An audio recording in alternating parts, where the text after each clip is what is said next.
Are you searching for a business to buy, but brokers just aren't taking you seriously? It's because they don't see you as a qualified buyer. So in this video, we're going to talk about what is a qualified buyer and what can you do to help yourself stand out from the crowd. So right now, it's very popular online for people to talk about wanting to buy a business, but very few people can actually do it. Very few people are actually qualified. I mean, they don't have the experience, they don't have the cash, and they don't have the ability to close. So right now, really good business brokers are just being flooded with inbound emails and messages from a lot of people who cannot buy a business, and your messages are probably getting lost in the crowd. So how do you stand out? Well, the right answer is by being qualified, and you do that through a buyer portfolio. A buyer portfolio is a collection of information that you send to a broker that has 5 distinct parts, and this is what sets you apart from everybody else. So in that portfolio, the very first thing you're going to want to include is a professional resume. This is just like the resume you use when you're applying for a job, but the difference is, one, you want to be able to identify any industry experience that you have and highlight that. If you've got experience in the services businesses or a professional, trade business, or if you've got experience in a property management company or a professional services industry, you're going to want to identify that and make sure it lines up with the type of business you're trying to buy. Secondly, you can identify any P&L or profit and loss experience you have. If you have commercial experience managing a budget and expenses, highlight that. That shows that you know what you're doing when it comes to managing financials. And third, if you've got any experience managing direct reports, if you know what it means to lead a team, that's helpful too.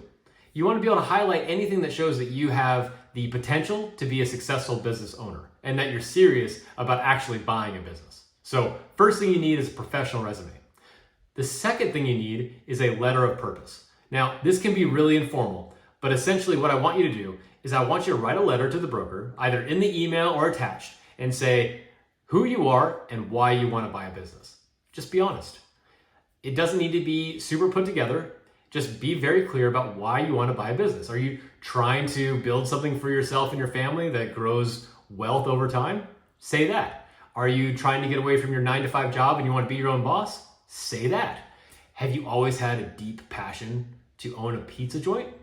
Say that. It doesn't really matter what the reason is, but just tell us your reason. Tell the broker why you want to buy a business. And then at the end of that letter, be very clear about your buy box. Now, your buy box clearly identifies the type of business that you're looking to buy. And what I don't want you to do is be generic.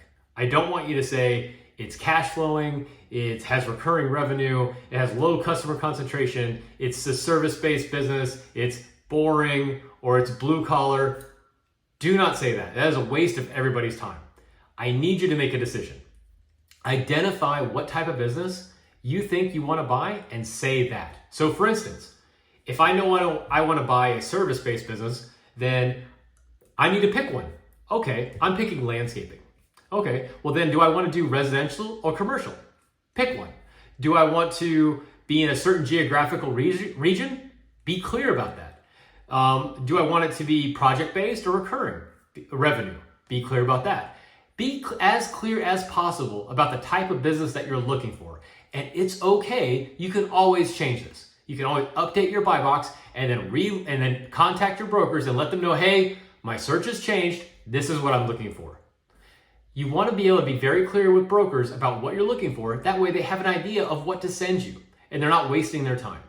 So be very clear about your buy box. And one last thing about that geographical constraint, most searchers are geographically constrained. You're looking for a business in a specific area, whether that's the Southwest, the Northeast, you know where you're looking. So make sure that you're reaching out to brokers that cover that area. And then also make sure that the geographical area you're looking in matches the address of your other personal information in your portfolio. So for instance, if I live in New York City, but I say that my geographical area is the Southwest United States, then I need to be very, very clear about why those things don't match up. State that. Am I planning on picking up and moving to the Southwest if I find the right business? You want to be clear about that because otherwise brokers won't take you seriously. They're not looking for someone who thinks they're going to buy a business across the country and not be actively involved in that business. They won't take you seriously. So be very clear about your geographical constraint. The third thing you want to include is your proof of funds. So you have to be able to show that you have the financial ability to buy this business. And largely that is two things. One, do you have cash? Two, do you have a qualifying credit score? So here's how you do that. Number one, include a recent bank statement that shows that you have the financial ability to close on a business. So ideally $100,000. Now all of that doesn't need to be in liquid cash. It could be in a home equity line of credit. It could be in a brokerage portfolio that you've got invested in ETFs or stocks and bonds. But however that cash is divided up, it needs to be in something that is relatively liquid. You could get to it within 3 to 5 days if you needed to. So the fact that your home may have equity, that doesn't count. If it's not actually available, if it's not in a equity line of credit, if you can't actually access that cash within 3 to 5 days, that's not liquid enough. So you don't need to move everything to cash, but you do need to make sure that you have enough assets that are at least liquid within the next 3 to 5 days to show that you actually can move forward with a transaction. So however that looks, make sure you've got the financial ability to actually buy a business. And I say at least 100K because when you actually do the math on, most people are going to buy using SBA debt. So when you actually do the math on that, if you're going to buy $5 million in debt, then you're going to need $500,000 as a down payment to hit that 10% threshold. Now, of course, you can bring in outside investors and bring down your cash, and that's totally fine. A lot of people do it. You can also bring in a standby seller note, and that will reduce the amount of cash that you need to bring to the deal. But you still need to bring cash to the deal. There is no world where you're bringing zero down on an SBA loan. So make sure that you have cash. The second and equally important reason to show that you have the financial ability to close isn't just the loan. It's because you need to be able to afford due diligence. Due diligence, when you find the right business to buy, costs money. You're going to need a legal team. You're most likely going to have to hire for a quality of earnings test. These things cost money, and they can cost anywhere from $10,000 to $50,000. And so you need to be able to show that you have the financial ability to do that. And if you can't do that, you're not qualified. And I say that because you're also not thinking about it from a logical risk perspective.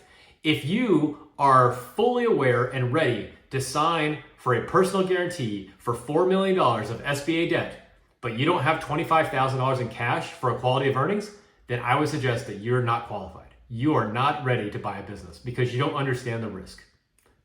I'll step off my soapbox for just a second. So proof of funds. Make sure you've got that liquidity.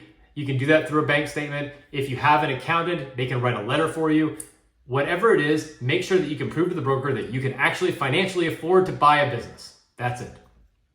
The fourth thing to include, a credit report. It's very simple. It's very basic. You can go to annualcreditreport.com and get a free one once every year. You can use any third party like Experian. I use My Score IQ. I think it's a pretty good service. Doesn't really matter. Make sure that you have a current picture of your credit report because that will show not only your credit score, but your ability to actually close on an SBA debt. Now, you may think, well, I don't want to send that to a broker, and maybe you don't have to. But that definitely does show that you're serious. And that's something that I would consider. The fifth thing I would include is a completed SBA personal financial statement. You can find that online. I'll link it in the description so you can just go to it directly. But this is the financial statement that the SBA is going to require you to fill out when you apply for SBA debt. So go ahead and do it. This, along with your credit report and along with your proof of funds, this is going to create a very clear picture as to your financial ability to buy a business. So be very clear about that. Go ahead and fill it out. And then finally, this is not required. But it really doesn't hurt to reach out to SBA lenders and get a letter of pre-approval. Now, an SBA pre-approval doesn't mean anything. If a broker tells you that business is pre-approved, that means nothing. No one cares. And just because an SBA lender says that you're pre-approved as a borrower, that also means nothing. They're literally worthless.